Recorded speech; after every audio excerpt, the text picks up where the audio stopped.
Can you take a guess as to what time of the day it is? If you guessed late afternoon, you are right. The direction I'm looking is west because the sun's getting ready to set. I think it's probably somewhere around 6 o'clock Central Time. That would be my guess. Let's check it out. What do we have here?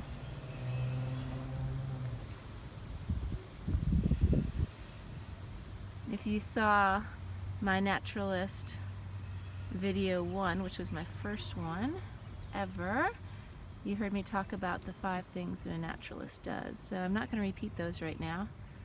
Let's just check this out and talk about what we notice. What do you notice?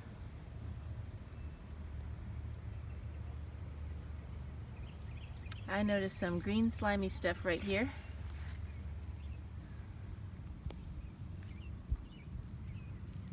It feels pretty slimy. Feels wet. It reminds me of hair. What does it remind you of? Oh, and maybe even the Eiffel Tower. What does it remind you of? And you know what? I'm noticing some other stuff right here. I'm wondering what that is. It reminds me of oil, because I've seen oil residue on water before. And you know what? I'm wondering if this oil might be a result of the mower that was here, because what else do you notice on top of this water that's floating? I noticed some grass clippings as well. So I do know that the yard here was recently mowed. In fact, I saw the mowers out here about an hour ago. So I'm kind of wondering if, well, you know what? I'm wondering how the oil has gotten onto this water. So the mowing took place up there. We see clippings down here. I don't think they brought the mower down this bank, but I noticed that the grass is cut. So I wonder if they brought a weed eater. And I'm wondering if that weed eater was leaking a little bit of gasoline or oil, and then it came into the water. I also know from my studies that water and oil don't mix. Maybe you've learned that as well, or maybe you haven't.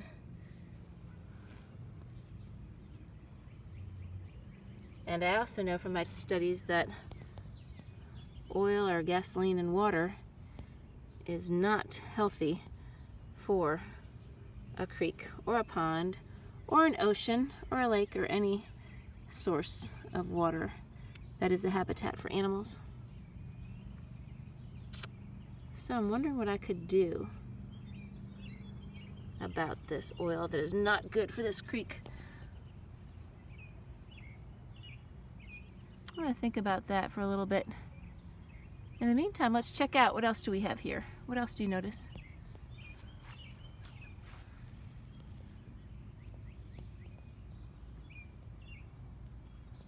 I noticed some living things.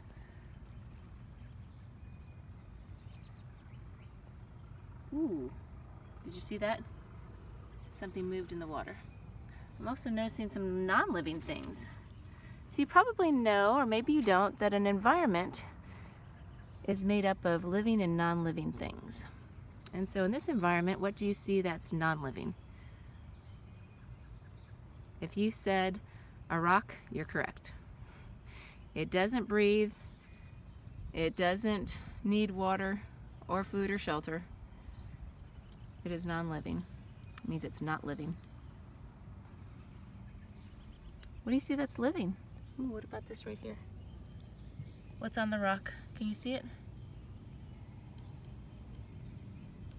I noticed something that's black and moving rather quickly. So that's a living thing. It moves on its own. And living things need 4 things to survive. you're in 2nd grade, you've learned this. You can say it with me. Air, water, food, shelter, and let's go ahead and add a 5th thing, space. Area to move around. Think of those things regarding what you need to survive. Think about the water that you drink and where you get it from. Think about the air you breathe and where that comes from. Think about the shelter in which you live. Think about the space that you need. And maybe you have less space right now because you are maybe in a house or an apartment, or I guess if you're watching this anywhere in the world, you might be in an igloo or a yurt or a tent, or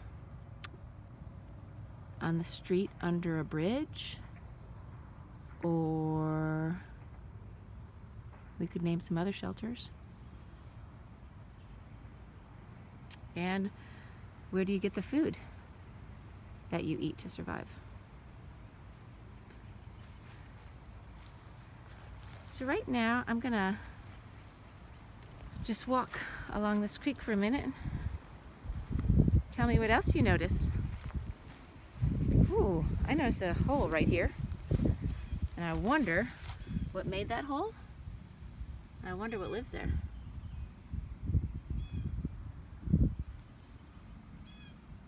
You know, I've seen holes like this before along banks near creeks, and I have seen snakes come out of them before.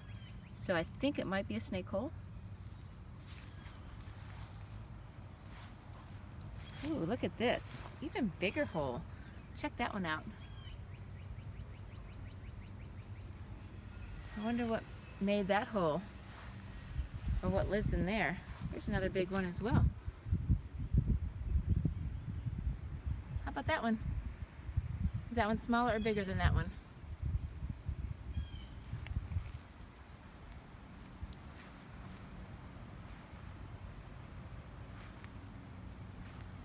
What do you notice about this water?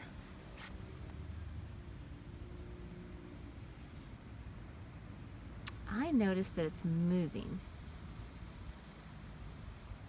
And you know what? That's one of the definitions of a creek and a river, is it's water that moves from one place to another. You can contrast that with a pond.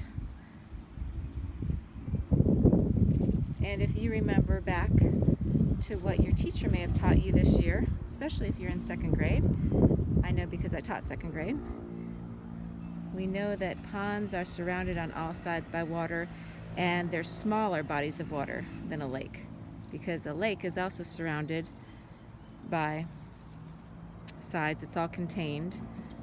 The water's all contained, but lakes are bigger than ponds.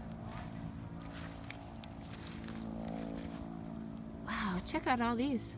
Look at all those holes. I wonder what lives in there.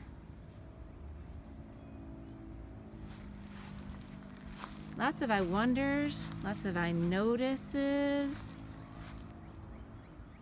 Ooh, what do we have there? Gosh, just so many holes. So I'm kind of wondering if this is just a really great place for snakes to live. And I kind of wonder if every snake makes its own hole, or if they share holes.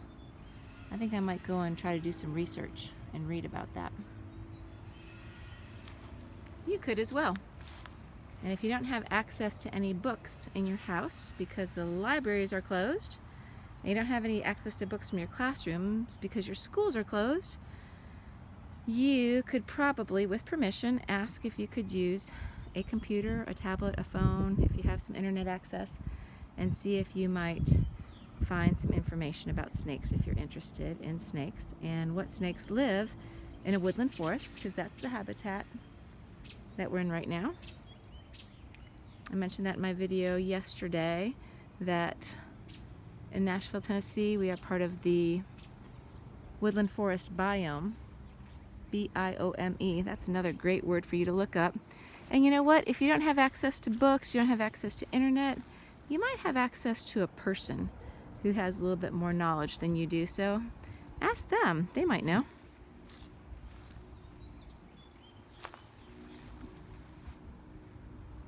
I was very interested in science and reading in particular when I was younger. And when I went to college, I majored in something called environmental studies, and that's a Bachelor of Arts degree.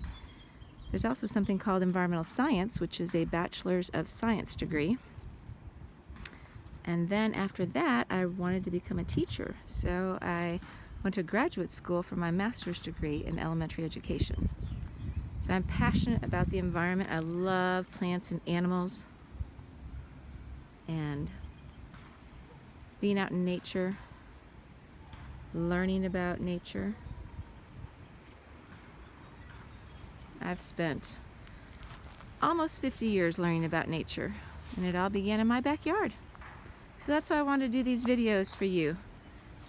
Even if you don't have a backyard, even if you just have the outside of wherever you live. Just go outside with permission, with an adult if you're young.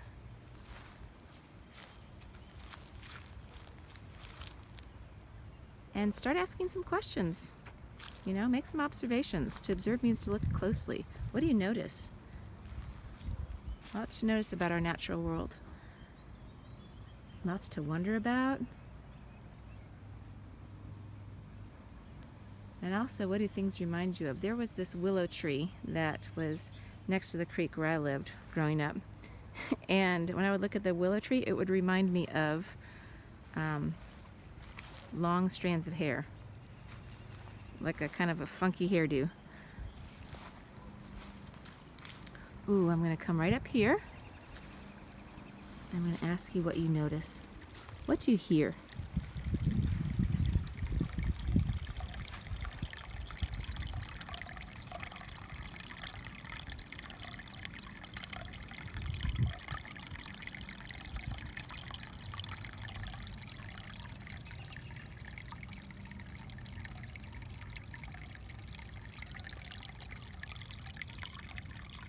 What do you see?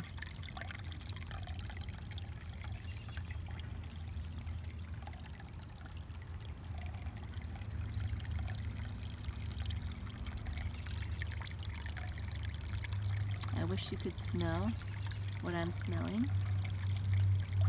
I'm not going to do any tasting right now. But I'm going to reach down and I am going to touch. Oh, it feels cold. That feels kind of slimy. What colors do you see? Oh, different shades of green.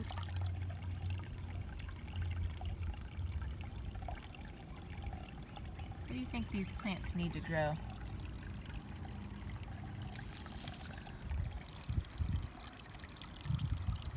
Have you seen these before?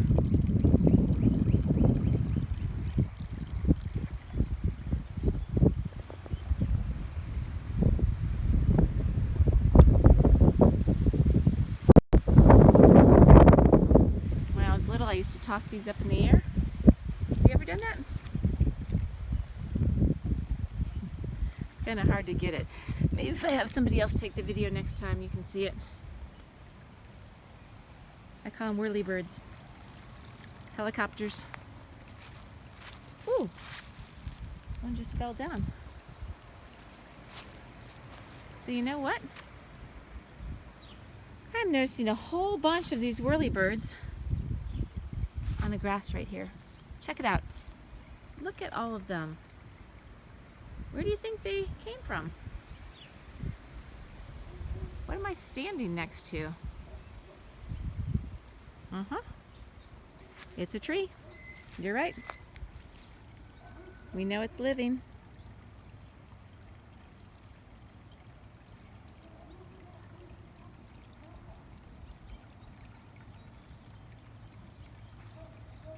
So if you had a chance to get outside this winter at all in Tennessee, you may have noticed that there are branches like this, kind of this grayish color, dark gray, light gray. and there weren't any leaves. Because in the woodland forest biome, these trees lose their leaves. And these trees have a fancy name. You want to say it with me? Deciduous. So it has 4 syllables. Deciduous. And I'm going to let you look that word up or ask an adult if they know what it means.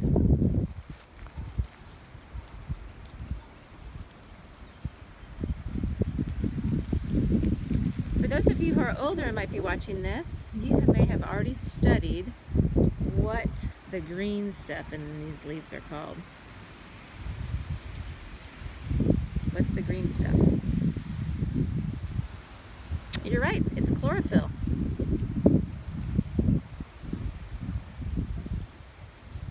And you may remember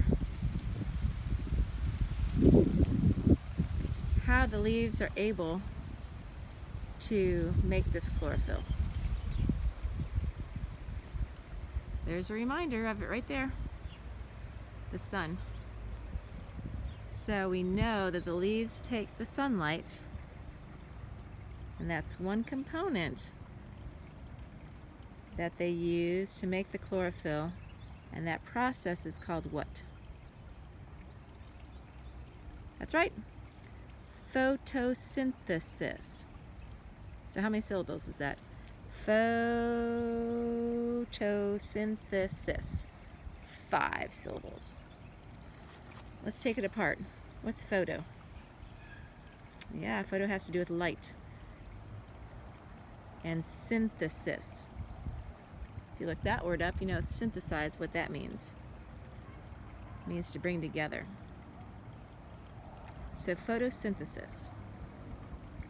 So that's how this tree is able to make the food. That's what these leaves are made up of, the chlorophyll. And that's the process of photosynthesis.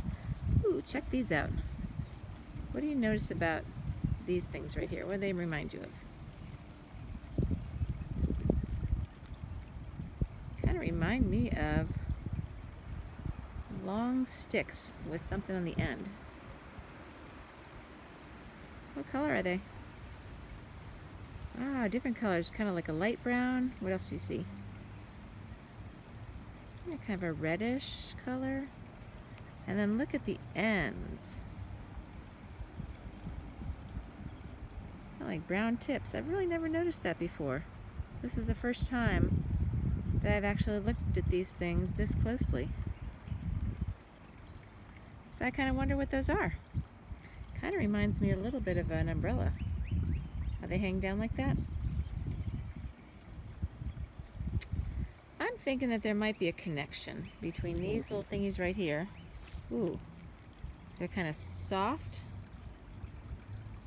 kind of wispy. It's another word you may want to look up. It's an adjective.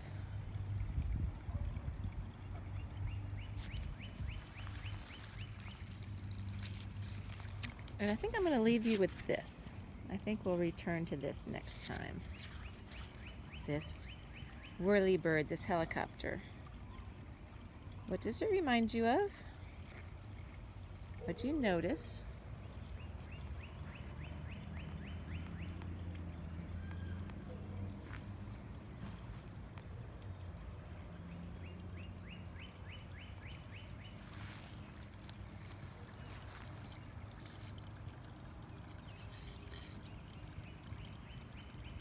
What does it look like?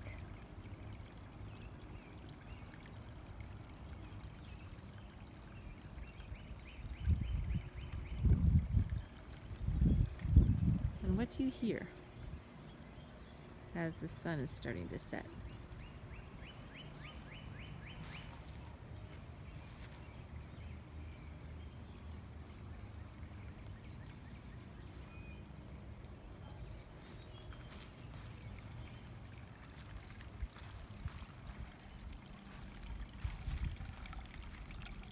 Have a great evening.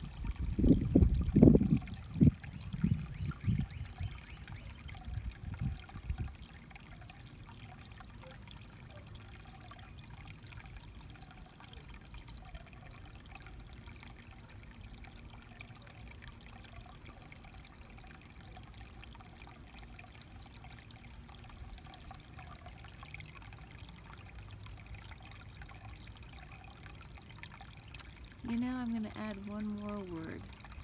We talk about the five senses, but I'm going to add, how does it make you feel to hear this water?